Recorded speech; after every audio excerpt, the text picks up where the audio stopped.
Get ready for the dictation. Start.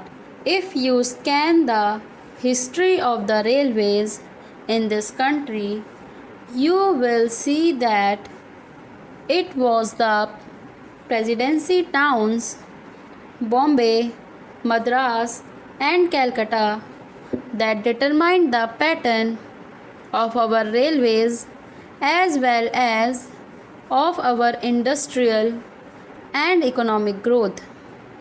The British, when they landed in this country, established trading centers called forts. In Chennai, it was Fort St. George. In Kolkata, it was Fort St. Williams, and in Mumbai, it was merely a fort, and there was one in Surat also. It is these trading establishments which determined the pattern of government, the pattern of administration, and every other pattern under the British regime.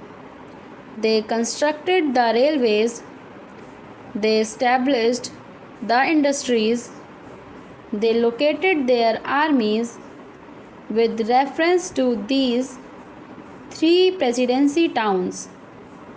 This idea of the presidency towns determining the pattern of our social structure, industrial advancement, and the system of our railways still persists.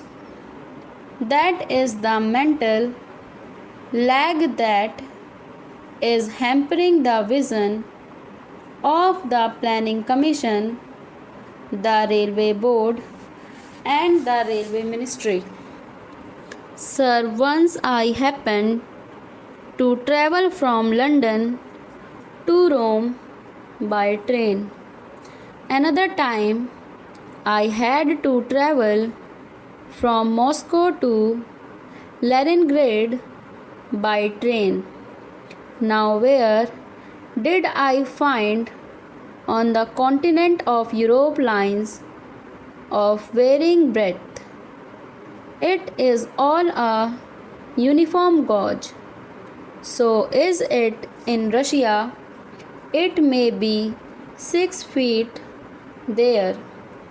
In America, in every industrially advanced country, you find that the gauge is uniform.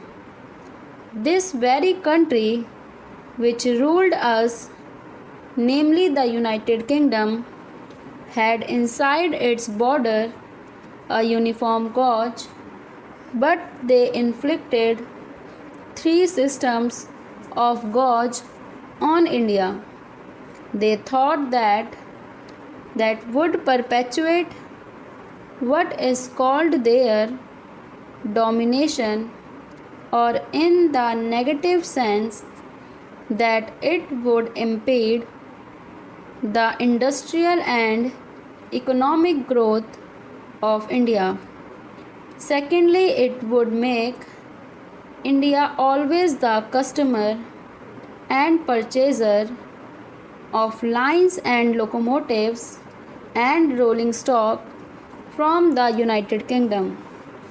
In the old days, I am told it is the government which built the broad gauge line, and it is the private companies that took to this meter gauge and the narrow gauge, though they may not have had the distinction of private and public sector in view, then it now appears that what the so-called public sector then did has been good, and what the private sector then did has been to our disadvantage. I would appeal to these agencies to introduce a uniform gauge throughout India.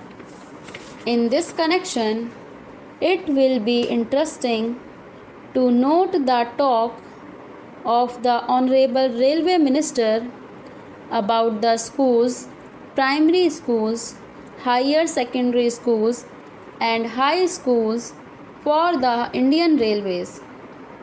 If you examine the previous speech of the Railway Minister and also the working report of the Railway Board, you will find that the same figure is repeated every year.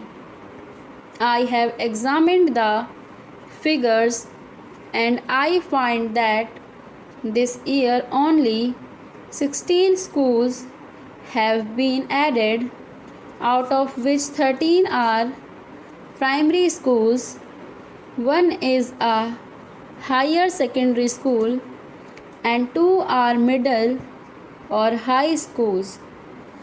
Instead of saying that they have been able only to provide 13 primary schools or 1 or 2 more high schools or higher secondary schools, the same figures are repeated in the speech.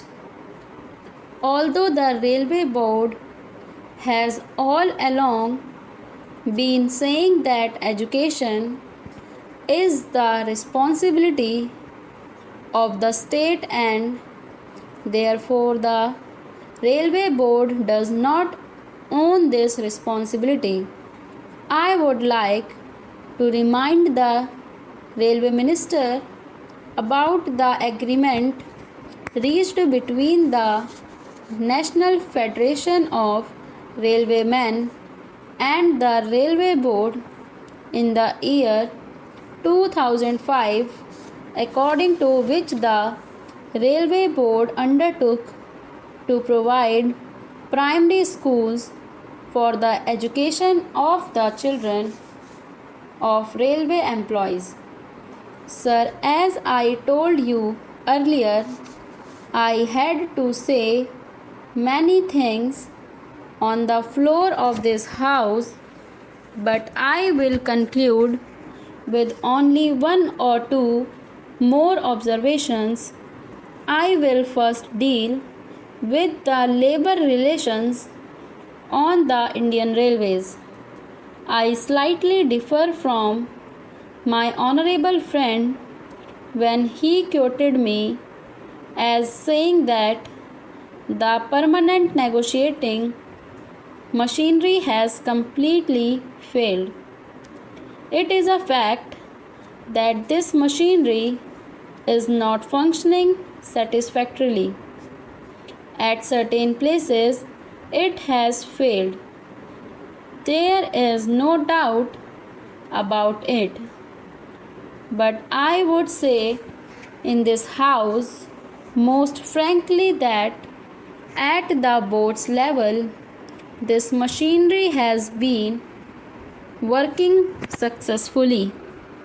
But this is not the position so far as the zonal railways are concerned. I do not say that in all the zonal railways it is so, but in certain zonal railways and in most of the divisions of these railways it has failed. I was expecting that the railway minister would examine the working of this machinery in all the railways. What is the greatest defect in this machinery?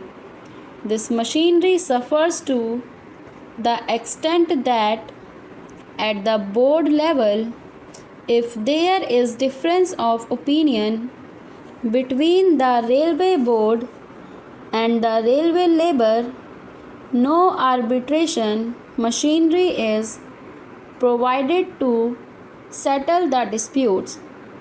The provision in this machinery is that as and when an occasion arises, an ad hoc tribunal would be set up by government.